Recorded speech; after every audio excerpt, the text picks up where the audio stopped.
Mitos kerajaan gaib ini itu yang masih berdiri sekarang itu katanya sih berdirinya di alam astral. Iya, Gitu. Nah, benar nggak Ki kalau misalkan kerajaan Pajajaran sendiri itu ditarik ke dunia tak kasat mata? Langsung aja ke Pelabuhan Ratu, daerah Sumur 7. Susuri ininya, pantainya daerah Sumur 7 itu. Nanti ada 7 gua juga di situ. Di situ kalau mau lihat pertapa-pertapa.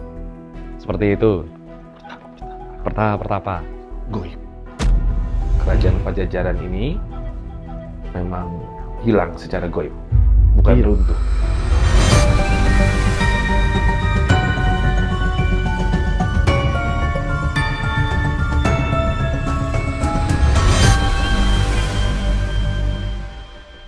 Assalamualaikum warahmatullahi wabarakatuh. Nggak perlu basa-basi, langsung aja kita eksekusi. Karena hari ini pembahasan kita adalah tentang suku yang menolak akan modernisasi. Ih, cakep nih, Ki, ya. Cakep. Bener Dapet ya? terus Bang Robi. Kan mau balik lagi sini. Siap, Terima kasih banyak. Bang. Terima kasih. Baju sama nih. Sama kita.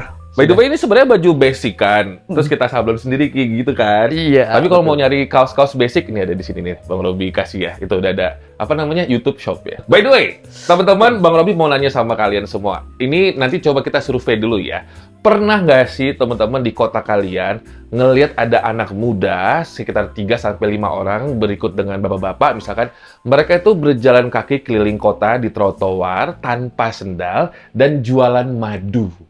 Pernah lihat nggak? Coba abang pengen nanya. Kalau pernah, tulis komen di bawah dan ceritain seperti apa yang kalian lihat. Dan kalau kalian tahu tuh mereka kira-kira asal dari mana sih? Oke, teman-teman, hari ini banyak yang pengen abang konfirmasi kepada Ki Atmo karena kan beliau adalah dalam podcast Bang Robi ini paling ahli sejarah nih ya. Aduh. Baik dari kerajaan yang masih kita anggap goib lah begitu. Yang sebenarnya sih mereka dulu tuh kerajaan ini ada, tapi katanya sih menghilang, sukmo begitu ya. Ya. Tapi nanti kita tanya sama Ki Atmo. Setahu abang, setahu aku yang pernah aku baca guys, ini tuh sebenarnya adalah suku, kita ngomong soal suku Baduy. Yang pernah aku baca, jadi suku Baduy ini sebenarnya adalah orang-orang dari zaman dulunya itu adalah dari kerajaan Pajajaran. Katanya begitu. Nah, orang-orang ini kabur karena mereka, mohon maaf, menolak adanya modernisasi bukan dari teknologi, tapi dari agama, kepercayaan. Karena mereka lebih mencintai budaya mereka dan mereka lebih kepada condongnya ke animisme dan juga dinamisme. Maka itu mereka, kalau nggak salah waktu itu ya, yang aku pernah baca, itu kabur ke desa yang namanya Kendeng. Daerah Kendeng lah, atau pakai K, Kendeng gitu. Bukan Gendeng ya guys, Kendeng. Nah, tapi sebagian dari mereka menolak kalau mereka dibilang adalah keturunan dari kerajaan ini. Ya. Itu Ki, yang pernah aku baca ya. Ya. Walaupun sebenarnya sih mereka sendiri sekarang udah terbelah menjadi dua. Ada yang orang dalam, ada yang orang luar. Ya. Yang gitu ya. Nah, aku pengen konfirmasi sama Ki. Karena kan kalau misalkan kita belajar dari Google doang, bisa benar, bisa salah. Kita Betul. tanya sama Ki. Betul. Jadi dari detik sekarang sampai closing, Ki aja yang ngomong. Aduh. Siap, Bang. Ki, apa betul apa yang aku baca tadi, Ki? Silakan. Jadi gini, banyak sekali penelitian tentang suku Baduy ini ya. Ya. Baduy itu pun sebenarnya adalah salah satu istilah dari luar negeri, Beduin kan. Beduin. Sebenarnya nama sukunya sendiri itu yang nyebutkan orang-orang kolonial. Ya. Beduin. Jadinya Baduy sekarang serapannya. Arab pun sama, sukunya Baduy yang ada di luar-luar itu. Nah, seperti itu. Makanya akhirnya satu kelompok masyarakat tersebut, ini kelompok masyarakat yang sudah ada dari zaman dulu kalau menurut beberapa penelitian ya Bang. Ini bahkan enggak lebih tua, dianggap lebih tua daripada kerajaan-kerajaan yang tercatat. Kerajaan Pajajaran itu diidentikan dengan sebenarnya adalah Galuh Pakuan, Bang. Galuh Pakuan di Bogor, ada salah satu makam di Kebun Raya Bogor, makam Ratu Galuh. Itu seperti itu. Nah, itu pun nantinya ada salah satu cerita yang memang ini nggak banyak orang tahu, Bang. Di mana kerajaan Galuh Pakuan itu kemudian diserbu oleh Banten di era Prabu Surawisesa. Sebenarnya seperti itu. Nah, rute pelarian ada di namanya Pantun Sunda, Bang. Pantun Sunda itu salah satu naskah kuno juga. Itu rute pelariannya nanti ke Sukabumi, daerah Sukabumi terus sampai ke Pelabuhan Ratu. Nah, nanti pas waktu kerajaan Banten ini kemudian menyerbu Galuh Pakuan, kemudian beberapa orang di Pantun Sunda itu lari lewat Sukabumi terus sampai ke Pelabuhan Ratu. Itu nanti jadi legenda yang namanya Ratu Pantai Selatan yang ada di Pelabuhan Ratu. Itu Dewi Kandita. Dewi Kandita. Ya, itu ada ceritanya, ada sejarahnya. Makanya banyak rumor yang beredar kan. Loh, saya toh, berarti Ya. udah bukan legenda lagi. Enggak, Si bukan. Ratu Pantai Selatan ini. Iya. Karena memang apa namanya pelabuhan Ratu itu Ratu Raja ya. Nanti berlabuh di situ, kemudian ya itu namanya ada dinisbatkan ke Dewi Kandita itu, Bang. Dewi Kandita. Lanjut. Iya. Nah, kemudian beberapa suku yang tadinya nggak ada, ya kan. Kemudian masyarakatnya kan ada yang memang apa namanya, udahlah kita nggak bisa jalan lagi karena jarak dulu kan jalan kaki, Bang, jauh banget ya. Dari Bogor ke Sukabumi ke Pelabuhan Ratu, akhirnya beberapa suku memencar.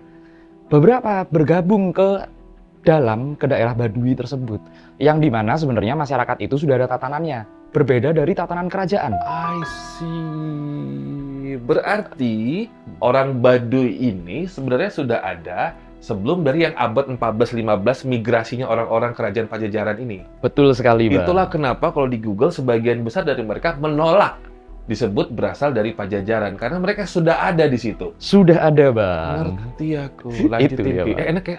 Seneng kan lu kalau hostnya baca dulu gitu, belajar dulu kan teh. Happy kan lu nggak hanya sekedar baca skrip doang. Canggih, Ki. Bang Robi. ya. Canggih. Lanjut. Saya baca jurnal soalnya teman-teman. Saya suka baca jurnal sejarah. Lanjut, Keren Ki. itu. Kemudian masyarakat ini tatanannya berbeda dengan masyarakat yang berbentuk kerajaan. Dimana kalau kerajaan ada salah satu pemimpinnya kan pasti raja lah, kita sebutnya raja. Tapi masyarakat mereka itu hidupnya bersama sebagai kelompok masyarakat, bukan seperti bentuk pemerintahan, nggak ada. Di Baduy pun sampai zaman sekarang ya, ini cuman ada tetua adat, nggak ada kepala suku gitu kan. Nggak ada yang benar-benar kepala suku memegang otoritas atas semuanya, nggak ada. Semuanya adalah cerminan dari masyarakat, apa yang dibentangkan oleh Tuhan. Ilmunya adalah ilmu hayat, ilmu kehidupan, ya kan. Kemudian dibentangkan oleh Tuhan, mereka mengkajinya. Maka kalau dibilang apa kehidupan mereka sangat dekat dengan alam, itu memang dari dulu seperti itu, Bang. Seperti itu, baik dari masyarakat yang membangun situs-situs megalitikum, seperti Gunung Padang contohnya, di Gunung Salak, Halimun segala macam, itu memang ada suku-suku yang hidupnya asli masyarakat dari kita. Sistemnya memang kelompok masyarakat aja. Sampai sekarang, Bang. Kalau ngomong soal tadi pertanyaan Abang ke Sobat Goib, yang Abang lempar ke teman-teman, itu beneran berasal dari sana? Enggak? Bener berasal dari sana. Yang orang asli Baduynya beneran tuh? Oh, enggak selalu kalau aku bilang, Nah, Bang. itu dah. Itu dia. Takutnya itu kan hanya kamuflase saja. Karena kalau orang aslinya kan menginjakkan kaki ke dunia modern pun nggak mau kan, Ki? Ada larangan adatnya nggak sih, Ki? Itu? Kalau di Baduy dalam sangat terlarang, Bang. Ini Abang sih tahu, tapi Oke. kasih tahu Sobat Goib bedanya Baduy luar sama dalam. Siap. Kalau Baduy dalam ini benar-benar menjaga tradisi yang dimana teknologi bahkan listrik pun nggak masuk ya, Bang. Iya. Kemudian terjaga jumlahnya yang ada di situ, Ya. jumlah masyarakatnya. Kalau Baduy luar sekarang lebih konservatif lah. Kalau aku bilang less konservatif daripada Baduy dalam. Mereka itu udah mainan medsos kok sekarang. Desanya dipakai desa wisata dan sebagainya macam lah. Tapi kalau dulu memang mereka cari uangnya dari jualan madu, Ya. jualan jimat juga, Bang. Jualan jimat. Iya. Banyak itu kalau tahun 80-90-an di Bogor. Ya. Sama cari apa, syarat apa, dikasih kayu apa, cincin apa, itu banyak gitu. Berarti kalau ada desa wisata itu masih bagian luar ya? Bagian luar. Sementara itu bagian dalam sendiri nggak mau tersentuh. Mereka tidak mau tersentuh. tidak diperbolehkan memang. Memang aturan dari mereka. Oke. Kita masuk pun ketat, Bang, di sana, Bang. Nggak boleh bawa ini itu. Mereka ini kan adalah orang-orang yang memang bisa bilang mengisolasikan diri seperti negara China dulu dengan tirai bambunya. Ya. Apa menurut Ki yang Ki pernah baca yang membuat suku Baduy ini tetap mau berada di tatanan negara Republik Indonesia? Ya. Biasanya kan orang-orang yang berada di pedalaman, saudara-saudara kita pedalaman, mereka punya fundamental dan pemikiran sendiri, kenapa kita nggak merdeka aja? Iya. Gitu kan? Iya. Tapi kalau mereka ini masih mencintai, walaupun mereka menolak peradaban dan modernisasi, tapi mencintai negara kita. Iya. Apa yang membedakan dari suku pedalaman lainnya, Ki? Yang membedakan dari suku pedalaman lainnya, mereka memang membatasi dari modernisasi yang tadi. Maka dari itu hatinya bersih bener, Bang. Ada dua, Bang, sekarang. Yang di Indonesia ya, ada dua. Satunya di Baduy, satunya lagi di Indonesia Timur, Kajang, suku Kajang. Itu di mananya mana? Kajang. Itu di Sulawesi. Oh. Itu di Sulawesi. Ada bagian dalam, bagian luar juga. Orang-orangnya baik Baduy luar maupun Kajang luar, ini well educated semua. Ada beberapa yang memang ditugaskan untuk ya udah pendidikannya yang bagus gitu. Tapi untuk di bagian dalam, tradisi harus dijaga. Mereka ini nggak tersentuh dengan yang namanya gejolak yang ada di Indonesia, gejolak, mereka sama aja kok. Umpamanya harga bensin naik, mereka nggak ada pengaruhnya kok, Iya. orang-orang dalamnya. Mereka karena cultivating kan, dengan alat-alat seadanya, sesederhana mungkin, mereka tetap bercocok tanam gitu aja kan, Ki? Iya, dan kemudian memang mereka makan dari apa yang ditanamnya memang, Bang. Sekarang aku pengen coba luruskan. Jadi yang pernah Abang baca, sebagian dari mereka ini karena sudah ada begini, Ki, sudah ada istilahnya tuh masuknya ajaran Islam ke Pajajaran yang dibawa sama Sunan Kalijati ya kalau nggak salah ya. Sunan Gunung Jati. Sunan Gunung Jati, Iya. mohon maaf, Sunan Gunung Jati membuat sebagian dari mereka kabur dari kerajaan ini dan masuk ke Baduy. Baduy. Berarti Iya. begitu ya? Sebenarnya bukan dari agama juga, Bang. Oh. Itu konflik agama itu, Islam sama agama aslinya masyarakat, itu hegemoninya para kolonial. Kolonial, VOC, ya itulah yang menghegemonikan itu. Oke. Karena perlawanannya semuanya dari Islam. Semua yang ngelawan penjajah itu semuanya dari Islam. Demak contohnya, Ya. Demak, Mataram, Sultan Agung pernah nyebu Batavia, Banten perang habis-habisan. Ya. Itu Islam semua, dan konflik-konflik antara Islam dan agama asli ini, Ya. ini tertulis awal-awal itu di tahun 1920-an.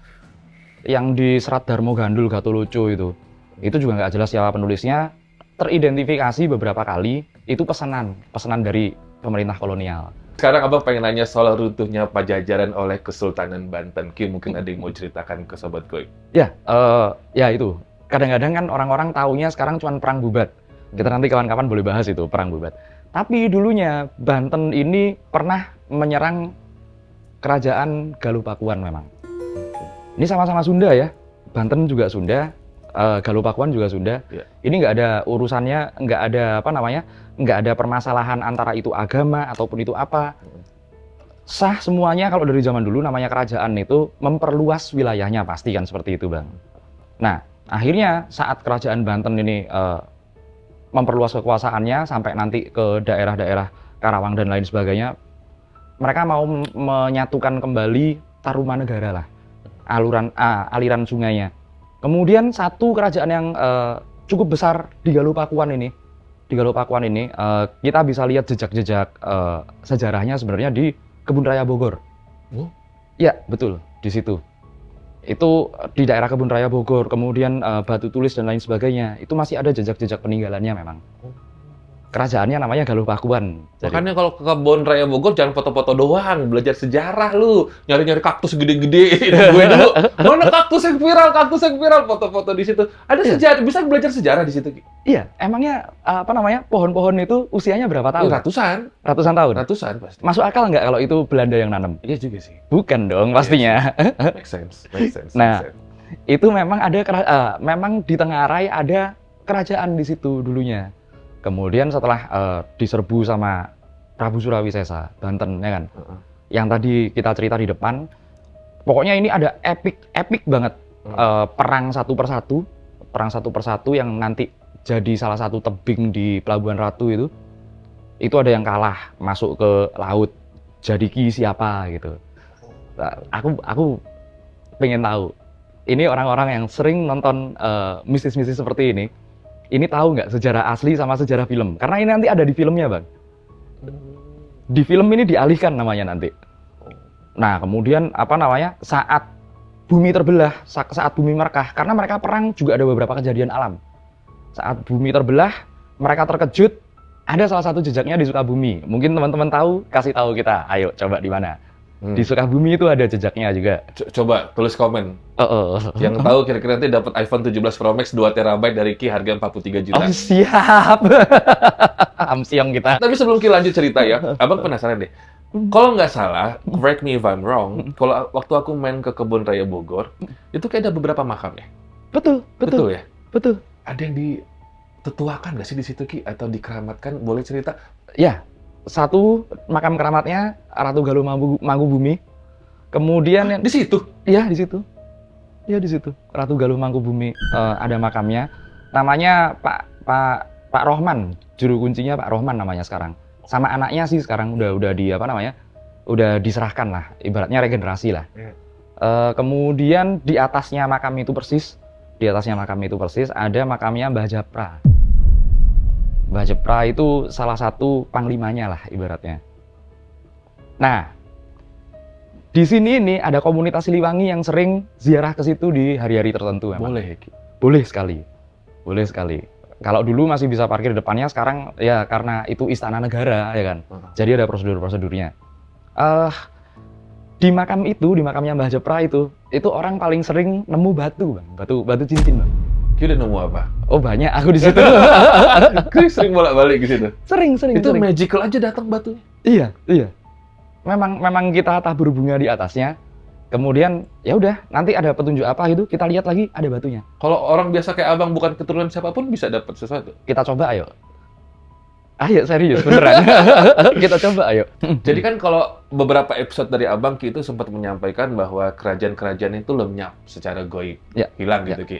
Nah, jadi kalau ngomong soal lenyap ini nggak hanya sekedar kayak kalah perang doang. Betul. Begitu kan Ki ya. Betul. Nah, mitos kerajaan goib ini itu yang masih berdiri sekarang itu katanya sih berdirinya di alam astral. Iya, Gitu. Nah, benar nggak Ki kalau misalkan kerajaan Pajajaran sendiri itu ditarik ke dunia tak kasat mata? Oke, kita ngomongin kerajaan Pajajaran di Sunda ya. Ini ternyata gini teman-teman, ada beberapa tempat yang titik-titiknya nanti, ya udah aku share sekarang aja. Satu, di Desa Tenjolaya, Jawa Barat, Bogor, di Desa Tenjolaya, itu kalian bisa lihat sebuah situs namanya situs Arca Domas. Situs Arca Domas yang ada di tempatnya, tempatnya itu adalah Punden Brundak. Kalian bisa ke sana, niatnya yang bener. Kalau kalian beruntung, niatnya yang bener dulu ya penting. Kalau kita beruntung, pas waktu kita masuk ke situ Bang, kita ditemuin orang-orang yang kayak zaman dulu beneran. Serius? Nampakin diri. Nampak. Itu nggak pagi, nggak siang, nggak sore, nggak malam. Itu nampak. Bener-bener dinampakan. Looknya kayak apa Ki orang zaman dulu nih? Oke. Penampilannya? Nggak cewek, nggak cowok ya. Pakai kain, seret dari mana ini bawah dada sampai ke lutut gitu. Biasanya gitu. Berarti yang perempuan payudaranya kelihatan? Iya, kayak di Bali zaman dulu. Di Bali zaman dulu. Masih gitu. Itu kalian bisa cek di situ. Kemudian kalau kalian pengen menyusuri napak tilasnya, kalau Sukabumi susah kalian nanti aksesnya. Langsung aja ke Pelabuhan Ratu, daerah Sumur 7. Susuri ininya, pantainya daerah Sumur 7 itu. Nanti ada 7 gua juga di situ. Itu legendaris itu. Ada tempat yang kalian mau cari ilmu apa, itu legendaris. Di situ kalau mau lihat pertapa. Seperti itu. Pertapa. Goib. Ini gini Bang, mungkin kalau aku ngomong kontroversial ya. Tapi mereka hidup dengan usia ratusan tahun Bang. Masih hidup. Tapi badannya udah nggak wadak, tapi masih hidup. Berarti kalau yang selama ini di Guinness Book Records kalah dong? Kalah Bang. Yang 120 tahun dari China, dari mana itu kalah? Iya. Itu usia pohon-pohon besar di Kebun Raya Bogor? Itu nanti kapan-kapan kita bahas ilmunya Pancasona namanya. Pancasona? Iya, ilmu Pancasona. Lanjut Ki. Itu kalau kalian ingin lihat lagi kelengkapan, beberapa kerajaan, beberapa pasukan kerajaan yang perang, ada salah satu tempat di Bremi, namanya Bremi. Bremi itu salah satu arah menuju Gunung Argopuro di di kawasan deretan Jawa Timur Tengger itulah. Argopuro itu di hari-hari tertentu kelihatan prajurit baris itu, prajurit Majapahit itu. Kalau seperti itu, nah, makanya masih banyak lah memang itu bukan takut-takutan gaib ya Bang. Itu juga bukan napak tilas memori, karena kalau cuma hanya napak tilas memori, jejak-jejak energi dan lain sebagainya, nggak bakalan bisa kita komunikasi. Tapi di tempat-tempat yang siapa yang komunikasi? Orang, siapapun. Oh, banyak kesaksian ya Ki? Banyak kesaksian, serius. Bang, banyak orang-orang Barat yang meneliti itu dan mereka kaget Bang. Iya. Serius beneran. Udah banyak ya? Sudah banyak. Ya? Banyak banget. Cuman akhirnya mereka terusir dengan sendirinya karena penelitian mereka disusupi oleh sesuatu nantinya. Contoh, di Lawu ada peneliti beneran masuk, kemudian disusupi peneliti geotermal. Mau memanfaatkan itu merusak alam. Udah, mau nggak mau mereka out dengan sendirinya. Seperti itu kira-kira. Jadi kalau misalkan cerita sampai ke daerah Bremi tadi, ini secara nggak langsung Ki mengamini dan mengiyakan bahwa kerajaan Pajajaran ini memang hilang secara goib. Bukan runtuh, hilang, berpindah alam. alam. Iya, berpindah alam. Makanya ada namanya Parahyangan.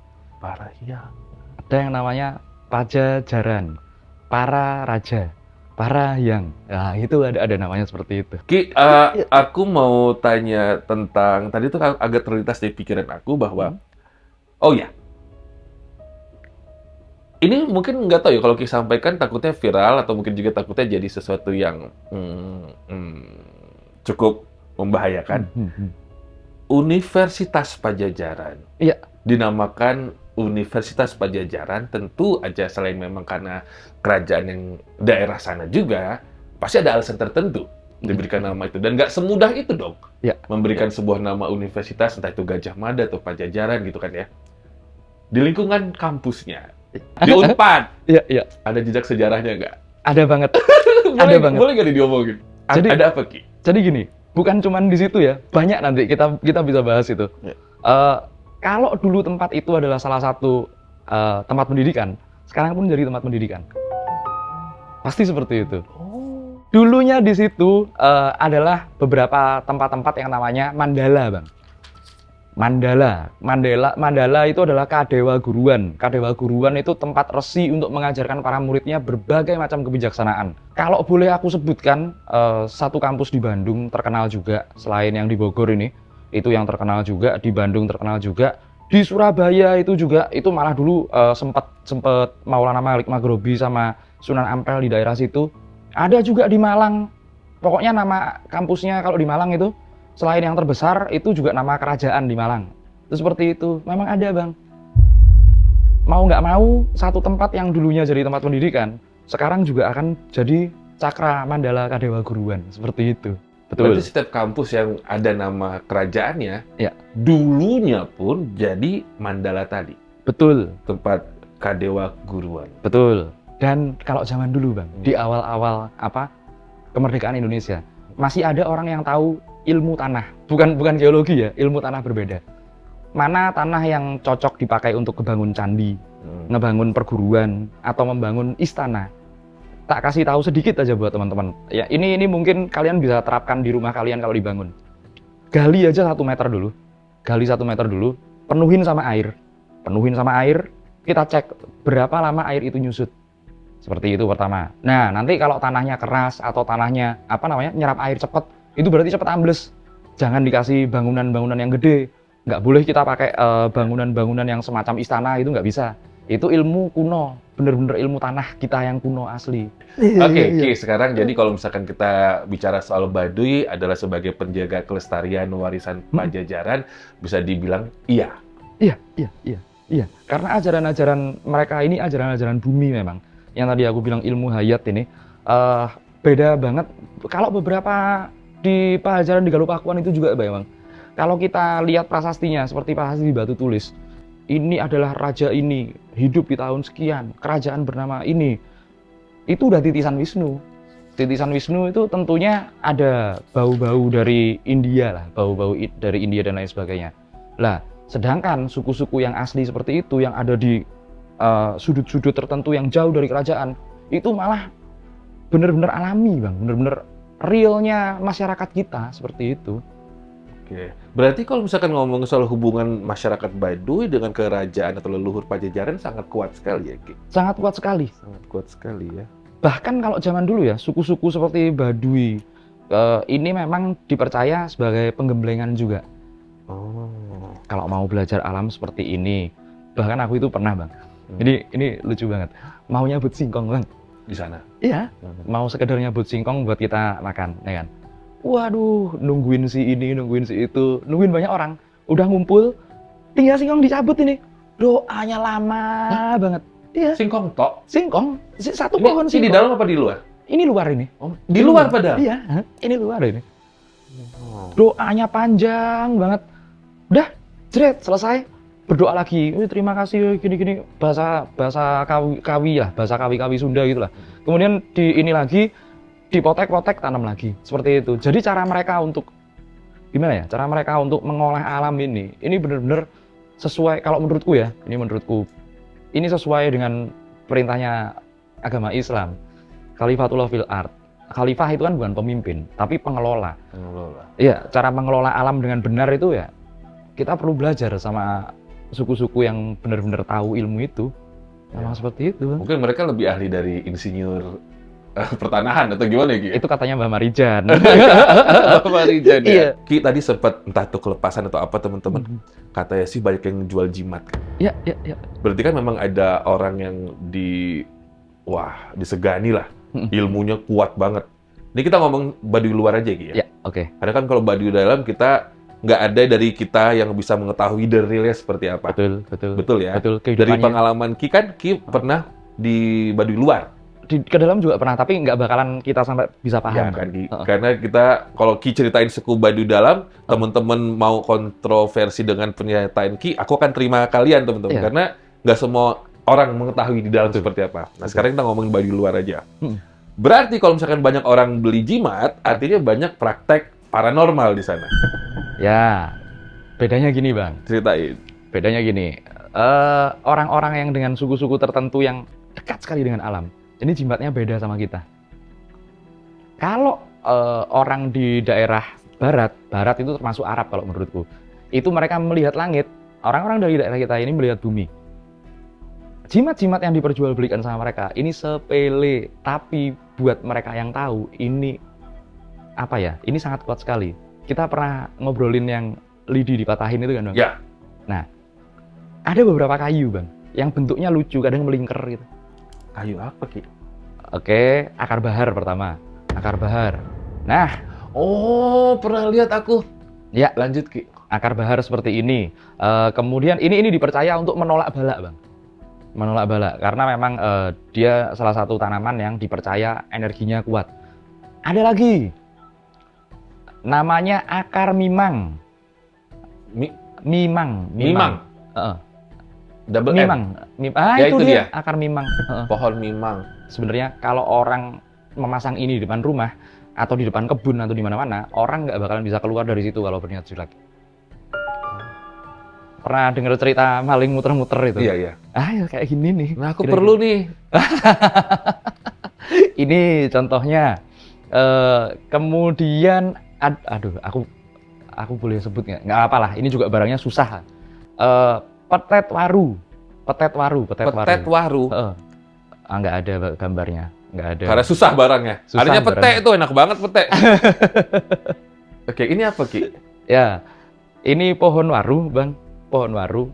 Biasanya yang di sebelah sungai itu lebih rebah kan. Tempatnya kuntilanak katanya. Di sebelahnya ini ada tanaman kecil banget. Seperti waru juga. Tapi tunggal. Cuman kayak daun gitu dong. Fungsinya apa itu? Buat cewek. Oh. Itu Bang. I see. Nah kan sebenarnya ini barang-barang kelihatan sepele ya. Orang juga apa sih kayu apa sih ini segala macam. Tapi kalau ambilnya bener, kemudian orang yang ambil itu tahu kalau ini memang benar bermanfaat atau enggak. Ada bedanya, nggak sembarangan ambil. Nah itu bisa kita pakai dengan benar. Oh, berarti harus ada spiritualisnya dulu untuk ngambil barang gitu? Iya, biasanya kalau baduy-baduy yang beneran itu ngasih tahu. Ini buat gini, caranya gini. Ada doa-doanya dulu, Ki, sebelum ngambil akarnya. Jangjawokan. Jangjawokan tuh apa sih, Ki? Jangjawokan itu kayak mantra. Mantra. Mantra. Nah, seperti itu. Ki, kalau misalkan Sobat Goib pengen main nih ke Baduy luar ya, Ki ngasih saran apa buat teman-teman? Ya, oke. Baik yang main ke sana secara real, dan aku sarankan secara real, ataupun kalian mampir ke TikTok-nya orang-orang yang sekarang rame itu, Baduy luar itu rame itu, viral cewek-ceweknya cantik. Jangan rusak masyarakat yang seperti itu, jangan rendahkan mereka, jangan turunkan levelnya karena mereka itu benar-benar sudah levelnya spiritual. Yes. Sebenarnya. Ya. Jangan direndahkan lagi dengan level-level yang cuman cuman sekedar viral, cuman sekedar rame buat urusan uang dan segala macam. Nilai-nilainya itu loh yang mahal, Bang. Jangan sampai itu kita tuh lari dengan hal seperti itu. Contohnya nanti di beberapa tempat, aku nggak perlu sebut tempatnya, kalau kalian jadikan materialisme itu sebagai bagian dari mereka, nanti kalian wisata ke sana dikit-dikit uang. Udah gitu aja. Benar sih. Iya kan? Berarti pantangan secara spiritual nggak ada ya? Misalkan nggak boleh ada yang halangan kalau mau main ke sana ke desa wisatanya, nggak ada ya? Nggak ada sih. Kalau Baduy dalam ketat. Ketat ya? Sangat ketat sekali. Pernah ya ke Baduy dalam ya? Pernah. Cerita dikit dong, Ki. Pertama kali aku datang ke sana, Iya. ada penyambutannya. Terus habis itu aku langsung diajak ngobrol. Nggak pakai duduk dulu, Bang. Nggak pakai duduk dulu, aku langsung diajak ngobrol. Gini. Kamu siap apa enggak? Siap. Oke, aku Dalam siap. bahasa? Dalam bahasanya mereka. Terus kemudian ada yang nerjemahin. Bahasanya mereka berarti bahasa kerajaan. Kawi. Bahasa kuno. Itu pun kalau orang-orang yang pakai bahasa Sunda keseharian juga bingung kok dengerin bahasa mereka. Lanjut, Ki, diajak ngobrol lalu. Diajak ngobrol, siap nggak di sini? Siap. Kemudian aku nggak tidur di rumah, Bang, di sana, Bang. Aku nggak tidur di rumahnya mereka. Iya. Nah, karena aku memang bilang aku punya hajat di situ. Nah, kemudian aku di sana 2 malam, jalan lagi. Pas waktu keluar, Bang, ini pesen. Ini mungkin teman-teman banyak ya yang dipesen gini juga, yang pernah main ke Baduy Dalam. Nanti kalau sudah sampai di titik ini, jalan, jangan nengok ke belakang lagi. Itu seperti itu. Itu secara filosofis aku pahaminya, oh, kalau kita udah mendapatkan sesuatu dan itu pencerahan bagi kita, jangan kembali lagi ke kita yang lama, gitulah ibaratnya. Kita yang masih punya kekurangan sesuatu itu. Itu banyak kok yang dipeseni gitu, pasti itu. Ki, di situ tuh ada kayak pintu goib gitu nggak sih? Kalau ininya sendiri ya, Bang, kalau ditanyain portal gaib segala macem, ini secara pengalamanku secara spiritual ya. Kalau kita ke sana itu isinya bukan cuma manusia, tapi juga spirit-spirit alam kalau aku bilang. Spirit alam itu gimana ya penggambarannya? Wujudnya seperti apa, Ki? Oke, penggambaran gampangnya aja ya. Kalau kita ke barat ada spirit hutan yang bentuknya seperti peri, elf, dan lain sebagainya. Di sini itu mungkin kalian akan terkejut kalau bentuknya terkesan buat kita jelek sebenarnya. Anggaplah genderuwo lah. Anggaplah seperti genderuwo gitu. Tapi ternyata mereka baik, gimana coba? Ya orang baik kan nggak ada yang toksik di situ. Iya, baik banget itu. Sebenarnya kan yang bikin setan bete, jahat, manusia juga. Manusia juga. Dan makanya orang-orang dengan penggambaran hal-hal yang menyeramkan seperti itu perlu ngelihat ini kisah calon arang. Baik calon arang maupun rangdanya ini, kalau perang, yang baik dan yang jahat, yang putih dan yang hitam, bentuknya sama kayak gitu juga. Sama-sama serem, kalau kita lihat pakai visual serem. Tapi kan yang penting esensinya. Sama seperti di Baduy juga seperti itu. Ki, terakhir untuk pesan-pesan mungkin adik-adik sobat goibku yang masih Gen Z gitu ya, yang kira-kira belum terbuka pengetahuannya dan juga keinginannya untuk belajar tentang sejarah dan juga kerajaan yang pernah ada atau masih ada sekarang. Kenapa sih, Ki, kita terus mempelajari sejarah-sejarah dan kerajaan ini, Ki? Apa sih fungsinya buat adik-adik kita sobat goib yang masih muda-muda? Ya, oke. Fungsinya apakah teman-teman kalau jadi kalian, aku bakalan belajar. Karena apa? Fungsinya bukan bikin kalian kaya, teman-teman. Fungsinya ini bikin kalian kembali menjadi manusia. Kalian tahu bisa mempelajari sejarah yang seperti apa dari suku-suku yang masih menghargai alam. Dari pendahulu-pendahulu kita, kerajaan-kerajaan kita yang masih menganut paham bahwa natur ini, alam ini benar-benar memberikan manfaat bagi manusia. Kalau kita memberikan manfaat baik dan manfaat balik yang baik, kita bakalan menerima jauh-jauh lebih. Bukan seperti jangan ikut mempercepat kiamat lah, teman-teman. Jadi seperti itu aja. Jangan cepat-cepat jangan ikut-ikut mempercepat kiamat. Karena nanti nggak lama lagi bakalan selesai nih, Bang, dunia, Bang. Iya. Itu aja sih. Jadi salah satu yang mempercepat kiamat itu kalau sumber daya alam digerus terus ya. Betul. Dengerin. Nggak, ya nggak bisa ya diedit. Kita pamitan sekarang. Assalamualaikum warahmatullahi wabarakatuh. Dah.